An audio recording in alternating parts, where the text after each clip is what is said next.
Hey guys, what's up? It's Joe Raiti from Raiti's Rides, and I am at a very special DuPont Registry Cars and Coffee this month. I'm at the Peter O'Knight Airport, and thank God there's a lot of room here because there's probably about 3 times as many cars that normally shows up.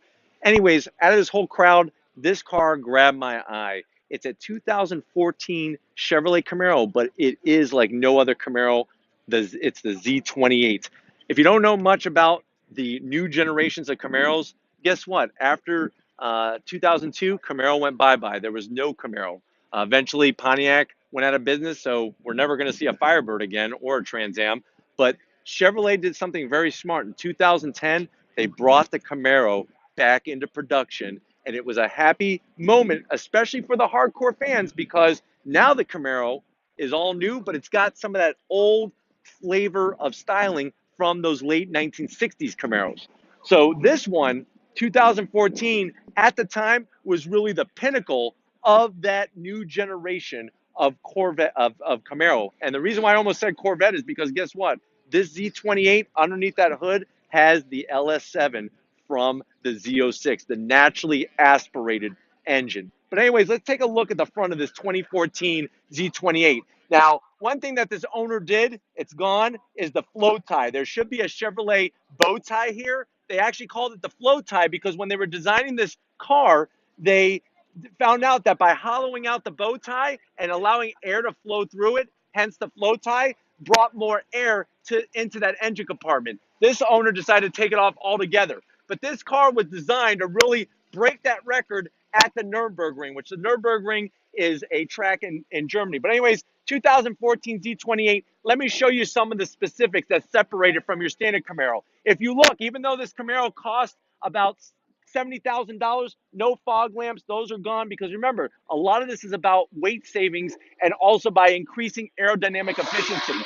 So you can clearly see the uniqueness of a Camaro, but check out this front lip spoiler down here. This thing is not aftermarket. This is a factory piece. Look how wide it is. Here's my hand, and here is the front splitter here. These are designed to direct air into the front radiator and to stop air from going underneath the car because what's going to happen is air goes underneath the car. It's going to create lift. That's a no-no, especially when you're getting into triple-digit speeds. I really like that Z28 logo. That was something that harks back to those muscle car days. And I really like even the headlight setup on this. They really made it look like those old muscle car Camaros. Check out the heat extractor. This is something that was very special for the 2014 Z28. This was something to help draw that heat out from underneath the hood. Remember, 427 LS7 motor producing a lot of power, a lot of heat. Heat robs us of horsepower, and that's a bad thing. These wheels are awesome. This car, when it was produced in 2014, had the widest wheels on the front of a car.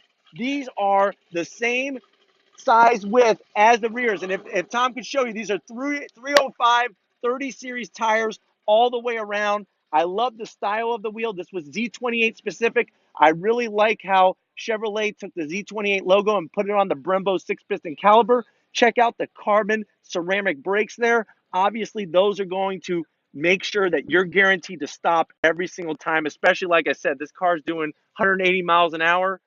You're going to want that brake pedal to be nice and firm. I really like the placement of the Z28 logo here, and then this lower sill panel that goes across the bottom. It really breaks up the red because this car, the size that it is, a lot of red, you need to break it up.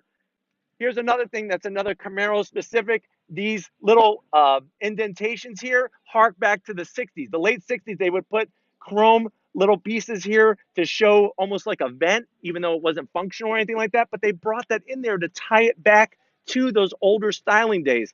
Look at the extra fender flare that they had to put because of the width of these tires. We're talking about, like I said, 325. These are 19-inch wheels, huge tires.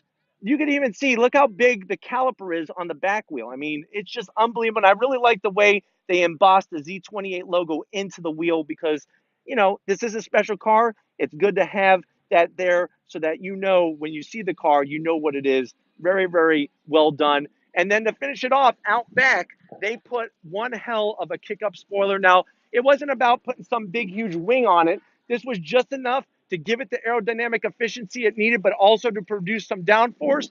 And then down here on the rear of the car, I like the way it's finished off with the dual exhaust, the Z28 logo. Very, very well done. You know, it's unbelievable how Chevrolet was able to take the power and get it out of this Z28 motor. I don't know if Tom could show you. I wish the windows were not tinted, because you could get this car AC delete, radio delete, backseat delete, all about weight savings. So this car is not only about doing things on the outside to get that ultimate speed, but also by taking things out. But anyways, at the end of the day, if these are the cars you like to see on Raiti's Rides, leave a comment in the comment section.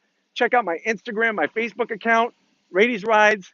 I put upcoming pictures. Tom, not only is he good at working the video camera, but he's also good at taking pictures. Wonderful job. I appreciate all my subscribers and viewers out there who have been subscribing. If you haven't hit that subscribe button, listen, 4,500 people are not wrong. Hit that subscribe button. Anything you want to see on Raiti's Rides, leave a comment in the comment section. And like always, guys, I'll see you on the next ride.